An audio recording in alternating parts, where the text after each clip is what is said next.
What is a dragon? A great scaled beast that soars through the air, eating livestock and breathing fire to destroy the lands around them, requiring a knight in shining armour to slay and end their tyranny? You're probably thinking of something like this. This was our first iteration of the dragons of Guildhalls. Basic, traditional, and done before. Beyond the simple awe of such a huge creature, boring. Back to the drawing board we went, to design dragons from the ground up, all the way from their evolutionary origins. Insects fly, they have voracious appetites, and some can even shoot fire of sorts. The only issue being, they're minuscule. However, in this world, evolution is catalyzed by memorium, a magic of existence that drives change, allowing otherwise improbable adaptations to not only be possible, but common. The fast metabolisms of insects drives an evolutionary pressure on greater respiratory efficiency.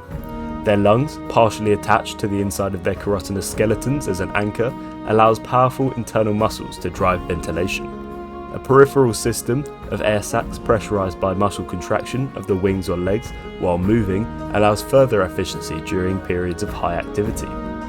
These creatures are known as the arthropods, and their adaptations allowed the insects to grow to greater sizes, breaking even the records held by carboniferous insects.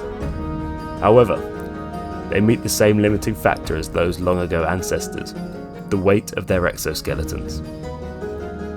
As these insects grew larger and required stronger muscles, their muscles began attaching to the exoskeleton externally, allowing their chitinous exoskeletons to shrink down to a central set of plating along the chest and back, as the rest internalized, allowing these insects to grow even larger, not limited by heavy exoskeletons having to grow exponentially larger and heavier. These are the insects that become dragons. Dry grasslands shimmer under the afternoon sun, brittle stalks swaying in the wind. A drumming drone of powerful wing beats is followed by a sudden burst of flame racing through the brush. Smoke curls into the sky as fire spreads, sending creatures big and small scurrying, fleeing in a blind panic.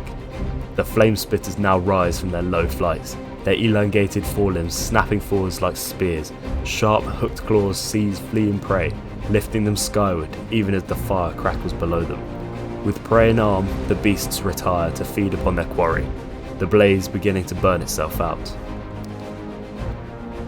Initially formed as a defense mechanism, the flame spitters, or Volcanfotias, have evolved glands within their mouthparts similar to that of the bombardier beetle, in which thick hydrocarbon-based substances, similar to alkenes or terpene derivatives, would mix with peroxide-based or nitric acid-like compounds that mix into highly flammable and corrosive liquids, which can be ignited by the rough, flint-like plates along these creatures' mandibles, which can strike together to produce a spark. To protect themselves from the heat and corrosive effects, the flame spitters' mandibles and throat linings are reinforced with thick keratin structures, which, much like the linings of our stomach, are regularly replaced. A blur of scaled bodies streaks across the open plains, long limbs churning the earth, powerful lungs drawing in great gulps of air, fueling their relentless pursuit of prey. The pack's lead runner surges forward, pressing the prey harder, forcing it towards exertion. Then, with a few chirps and seamless precision, it falls back, another taking its place. The process continues in a rhythm of unbroken pursuit and retreat until their quarry staggers, muscles burning, breath ragged. Only then do they close in, the pack tightening like a noose, the hunt ending in a feast for the pack. While they're not the great flying beasts you may think of when you hear the word dragon, the Dromeandros, or desert runners, fill the classification of the wingless drakes. They lost their powerful flight capabilities in favour of faster locomotion on land to catch larger creatures inhabiting the grasslands, filling a niche similar to those of the African hunting wild dogs. High above the savannah, vast wings stretch wide, catching the rising thermals that spiral from the sun-scorched cliffs. Rigid spines brace the fragile membranes, holding the creature aloft as it drifts slowly, effortlessly in circles. Below, the land sprawls out in patchwork of golden grass and shadowed rainforests, with the herds migrating across lands. With the subtlest of tilts, this great hunter shifts, its descent beginning as just a whisper. While air rushes faster and faster against its body, it folds up, sleek and sharp as it plummets, a spear of flesh and bone hurtling towards the struggling animals spotted below. Its impact brutal, a burst of dust, a brief cry cut short as the great beast feeds. Once satiated, wings flare, heavy and ungainly on the ground. Muscles coil, 6 limbs digging deep for leverage. A leap, too low. Another higher, but not enough to get airborne. The earth clings greedily, resisting release. Again the creature surges, straining against gravity's grip. One final leap, the wind catches, the wings bite into the sky, and suddenly its weight is gone. Rising once more, the hunter climbs, leaving only its dust in wake. Orenthyllia, the greatest of all dragons, soar high above the lands, patrolling their great territories, surveying their prey herds, and nesting among the peaks of the Atlas Mountains. These are the creatures that will become the truly massive dragons. As unique and interesting creatures, dragons have equally unique and interesting life cycles. As insects, their larval stages of this world's dragons cover a wide range of strange forms. The larvae of the Volcanfotia are born among the ashes of grasslands, hatching after a period of dormancy in reaction to the stimulus of the heat of wildfires, usually caused by adults of the species.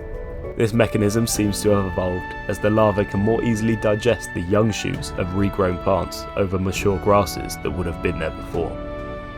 Their bodies are brightly coloured and covered in red spines dripping in corrosive chemicals, all warning signs of the highly unappetizing results would-be predators would face should they consume one of these cantankerous creatures. Dromeandros larvae, unlike their fast adult forms, are ambush predators, burying themselves in the sand, using their tails to lure small prey into their strike zone, before lashing out with their spring-loaded mandibles, using bone-like filaments to store elastic potential, converting it to an instant, deadly strike to other insects and small mammals, or an inconvenient scratch to larger grazers. The Orenthyllia once again are where the true dragon mysteries lie, as they collect debris, precious metals, and even creatures, weaving each together into a morbid protective armour, averting predators and luring in carrion detritivores which they feed on. If you ever travel up the mountains and begin to smell an ungodly stench of decay, it is safest to find another route. While our dragons are grounded in reality, that is not to say that they aren't intrinsically magical creatures. The Orenthyllia larvae and their penchant for collecting various items illustrates this astutely. Gold has long been a symbol of growth, both metaphorical and literal. Across cultures it represents longevity and immutability. Its form, untarnishable and unreactive, is said to be used in the creation of the Philosopher's Stone, an item that would supposedly give eternal life. In nature, gold's presence marks geological richness and rejuvenation from the Earth's core. For the Orenthyllia, this symbolism takes on tangible forms, as an active catalyst in their development, binding the concepts of growth in magical resonance and allowing these creatures to grow even larger than their enhanced biologies would already allow for. The scavenging and construction of a carapace made of materials including gold, along with the dead and dying creatures, has become a necessary part of their life cycles. Gold, being highly receptive to memorium, the ambient magical field of this world, amplifies internal development processes, effectively supercharging tissue formation and scale density. Simultaneously, the integration of decaying organic matter provides a long-release source of memorium, through decomposition. Memorium also reacts to decay by prolonging life. Over time, this fusion of material accumulation and memorium exposure has driven a form of environmental adaptation, where the dragon's legendary growth and lifespan are directly shaped by the landscape's minerals and magical composition. As the millennia press forward, these creatures, the root of all dragons, would become even greater creatures, truly embodying what it is to be a dragon.